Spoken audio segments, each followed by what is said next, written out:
안녕하세요. 이정환의 자가면역TV 한의사 이정환 원장입니다.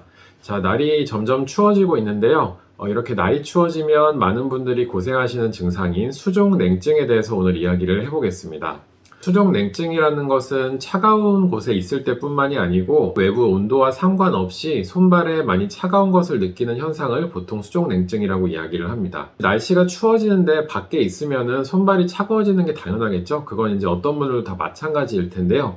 보통 수족냉증을 앓으시는 분들은 외부 온도가 많이 차갑지 않더라도, 그러니까 실내에 있더라도 손발이 차가운 것을 많이 느끼거나 다른 분들에 비해서 손발이 차가운 것을 평소에 많이 느껴서 일상생활에서 불편함을 겪는 경우를 수족냉증이 있다, 이렇게 이야기를 할 수 있겠습니다.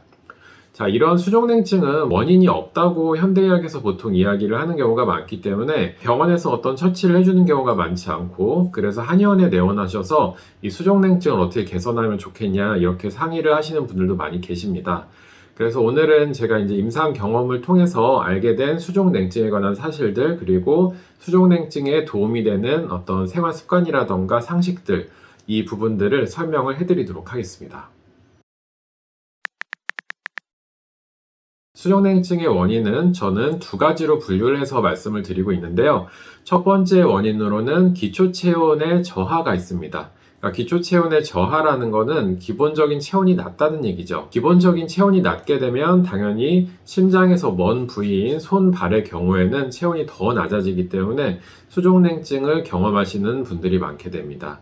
자, 이렇게 기초 체온이 낮은 것은 몇 가지 원인이 있는데요. 첫 번째로는 이제 체질적으로 기초 체온이 좀 낮은 분들이 있습니다. 보통 한의학적으로는 양기가 부족한 소음인이나 태음인 체질에서 많이 보이는 현상인데요. 이런 분들은 보통 이제 피부도 하얗고 이제 혈관이 잘 보이는 경우들이 많고, 혈관이 얇은 분들도 많습니다. 그리고 보통 상체보다는 하체가 조금 더 발달한 경우들이 많은데요.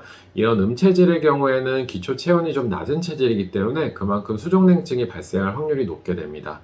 그리고 또 평소에 음식이라던가 생활습관 관리를 잘못해서 몸이 냉해지고 기초 체온이 낮아지는 경우도 있는데요. 차가운 음식을 많이 드시는 경우라던가 차가운 외부에 많이 있는 경우, 일상생활에서 잠을 많이 못 잔다던가 회복력이 떨어져 있는 경우들은 기초 체온이 낮아지고 또 면역력도 낮아질 수가 있습니다. 또 그리고 이제 이런 현상이 오래되어서 만성 질환을 앓으시거나 이제 오랜 다른 질환으로 치료를 받으신 경우들에는 기초 체온이 낮아지는 경우들도 있습니다.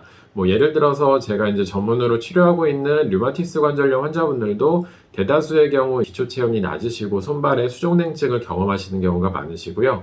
암 환자분들 같은 경우에도 반복적인 항암 치료라던가 계속적인 암 관련 증상들로 인해서 기초 체온이 또 낮아지고 수족냉증이 생기시는 경우도 굉장히 많습니다. 이렇게 기초 체온이 낮아지는 것이 하나의 수족냉증의 원인이라고 볼 수가 있겠고요. 자, 두 번째 수족냉증의 원인으로는 그 자율신경계통의 문제가 있습니다. 자율신경계통의 문제라는 것은 뭐냐면은 자율신경이 교감신경이랑 부교감신경으로 이루어져 있는 거는 아시죠? 그런데 보통 우리가 교감신경이 항진돼 있게 되면은 수족냉증이 잘 발생하게 됩니다. 왜냐하면은 교감신경이라는 거는 우리가 이제 진화를 하면서 옛날부터 이제 수렵시대에 이제 잡아서 먹고 도망가고 이런 일들이 많았던 시대를 생각을 해보게 되면은 교감신경이 흥분이 되게 되면 피가 뇌랑 그 다음에 심장 쪽으로 많이 몰리게 됩니다. 왜냐하면 급박한 상황에서는 우리가 머리를 써서 심장 박동을 빠르게 해서 무언가를 대처하고 도망을 가거나 이런 현상이 있어야 되기 때문에, 그래서 이제 교감신경이 항진이 되면 피가 주로 머리나 심장으로 모이게 되는데요. 그만큼 이제 손, 발은 심장에서 먼 부위이기 때문에 혈액이 잘 못 돌게 됩니다. 그러면서 수족냉증이 발생을 하게 되는 것이죠. 그런데 우리가 이제 현대사회에서 스트레스가 굉장히 많기 때문에 굉장히 위험한 상황이 아니더라도 긴장을 하시는 경우들이 많고, 특히 이제 체질적으로나 상황적으로 평소 이제 긴장도가 높고 스트레스에 민감하게 반응을 하시는 분들이 계십니다. 이런 분들에게 수족냉증이 잘 발생을 하게 되는 것이고요. 이렇게 이제 수족냉증의 원인을 두 가지 먼저 제가 말씀을 드려 보았는데요. 그러면은 이 수족냉증을 어떻게 하면 좀 개선을 할 수 있을까요? 자, 수족냉증의 해결 방법에 대해서 다음으로 이야기를 해보겠습니다. 원인도 제가 이제 기초체온의 저하와 교감신경, 자율신경계통의 문제 두 가지로 인해서 수족냉증이 발생한다고 말씀을 드렸고, 이 두 가지에 맞춰서 해결 방안도 말씀을 드려보겠습니다. 먼저 기초체온을 올리는 방법을 말씀을 드려볼 텐데요. 자, 기초 체온 올리는 방법 중에 사실 가장 좋은 방법은 꾸준히 운동을 하는 것입니다.